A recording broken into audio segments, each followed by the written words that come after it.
Good morning students. आज के BA second year के इस क्लास में हम बात करेंगे मंत्रिमंडल के कार्य एवं अधिकार के बारे में। जो ब्रिटिश मंत्रिमंडल है, ब्रिटिश कॉन्स्टिट्यूशन है, उसकी काफ़ी सारी बातों के बारे में हम डिस्कस कर चुके हैं। मंत्रिमंडल किस प्रकार बनता है, कौन किस तरह के मंत्री होते हैं, ये सारी चीज़ें इससे पहले के लेक्चर में कवर की जा चुकी हैं। मंत्रिमंडल as we have already seen, जो काउंसिल ऑफ मिनिस्टर्स सबसे इम्पोर्टेंट बन चुके हैं आज के दिन। जिस तरह से जो कन्वेंशनली कानूनी तौर पर जो मॉडल बना था, उससे बिल्कुल विपरीत आज के दिन मंत्रिमंडल सबसे इम्पोर्टेंट डिसीजन मेकिंग बॉडी बन चुका है। और इसीलिए मैरियट ने कहा कि मंत्रिपरिषद वह धुरी है जिसके चारों ओर समस्त शासन यंत्र घूमता है। इसी प्रकार से लावल कहते हैं कि मंत्रिपरिषद राजनीतिक मेहराब की आधारशिला है। और LM एमरी कहते हैं कि मंत्रिपरिषद शासन का केंद्रीय निर्देशक यंत्र है। ये सारे सेंटेंसेस अगर आप ध्यान से सुने तो they are all emphasising the importance of the council of ministers. मंत्रिमंडल कितने महत्वपूर्ण है, किस तरह से उसके इर्द गिर्द सारा प्रशासन और जो एडमिनिस्ट्रेटिव सिस्टम है, जो प्रशासनिक व्यवस्था है, जो सरकार है, वो घूमती है, ये हम देखते हैं।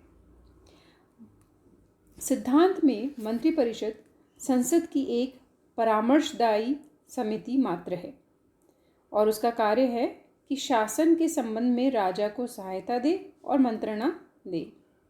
लेकिन वास्तविकता ये है कि कुछ परंपराओं ने, कुछ स्थितियों ने कुछ ऐसी बदलाव लाए इस स्थिति में कि पूरी तरह से परिवर्तित हो गया, आमूलचूल परिवर्तन हो गया है उसके कानूनी रोल में।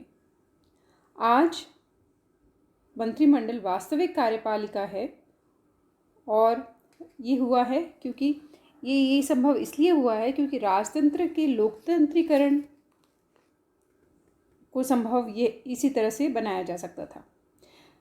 राजतंत्र के लोकतंत्रीकरण होने से राजा की शक्तियाँ धीरे धीरे घटती गई और मंत्रिपरिषद की बढ़ती गई। अब मंत्रिपरिषद ही शासन के समस्त कार्यों को संपादित करती है। जो कानूनी दृष्टि से जो काम राजा का था, वो आज वास्तविकता में मंत्रिमंडल करता है। राजा के सब अधिकार, शक्तियां और कर्तव्यों का प्रयोग राजा के नाम से ब्रिटिश मंत्रिमंडल ही करता है।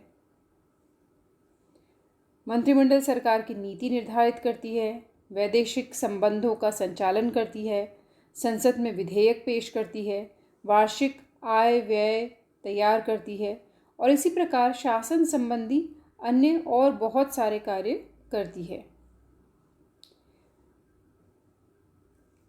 हम मंत्रिमंडल के इन कार्यों को, अधिकारियों को विभिन्न टाइटल्स या टॉपिक हिस्सों में बांट कर देख सकते हैं। पहला है विधि निर्माण कार्य या यूं कहे व्यवस्थापन संबंधी अधिकार एवं कार्य।